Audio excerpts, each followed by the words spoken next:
usizime mwana ataka moto. Hivyo yule mwanamke amekutuma washe moto Mungu wangu jamani. Huyu mwanamke yule kila kuvutia uchafu sasa moto tazimaje wewe maji amekatika Mungu wangu jamani nyumba ya kupanga yenyewe mwenye nyumba nitampa nini figo zote ishaweka bondi.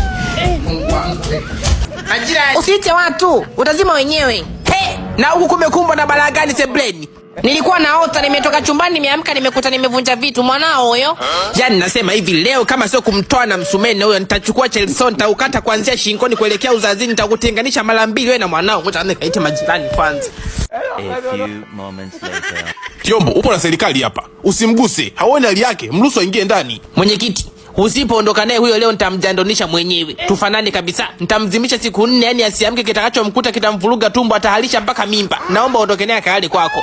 Lakini si mke wako? Ni mke wangu ndio. Ila sasa hivi nyumba ya watu inanuka moshi. Tena bora gesi imeisha. Ingekuepo service ingekuwa mnaokota mabaki. Uwalaza na kichwa nusu singekuta kwenye choo cha jirani huko. Yaani leo mwenyekiti nimevurugwa. Huyu amna mwanamke hapa kuna kirusi. Tamnyonga kwa kweli mtukao ondoke naye akaale kwako mwenyekiti leo sitaki.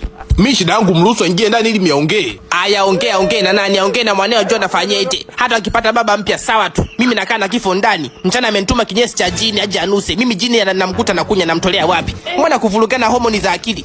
Seli za huruma zote leo zimeungua. Sina huruma na mtu yoyote. Jana amesema eti mwanae akizaliwa afungwe nyao za malaika siki udoni. Huyo malaika mimi nitamtolea wapi nichukue nyao zake? Mwenyekiti sasa kuelewa. Leo nipo lazi nikeshe sebleni ila hiyo sahani na hicho kikombe chake tumboni ume hicho kikombe cha udongo. Visiingie ndani nitavipasua leo nitavigonganisha nitapasua kama hivyo pasua vyombo vyangu. Kwa hiyo mlio wa kuku nenda naye kamchukulie gesiti. La sivyo nitaala central location niamkie magereza kunyongwa au niamkie makaburini kabisa kwa sababu utamtenganisha vipande vitatu. Alafu utaenda kumtundia kwenye flyover. Abitwe na mwendo kasi yeye na mtoto wake. Na mimi pia nitajinyonga kabla hajafika mbali ili niwakute njiani nitawapiga na kwambia mpaka tunafika motoni kwa sababu najua hakuna nenda peponi yeye na mtoto wake wa tumboni. Wengine wote huko ni malaika lakini yeye ni alien. Nitampigisha shot na kwambia mwenyekiti atatoka njiti nusu. Wenzake wanatoka njiti miezi 8 anatoka njiti nusu. Leo sielewi haingii mtu ndani.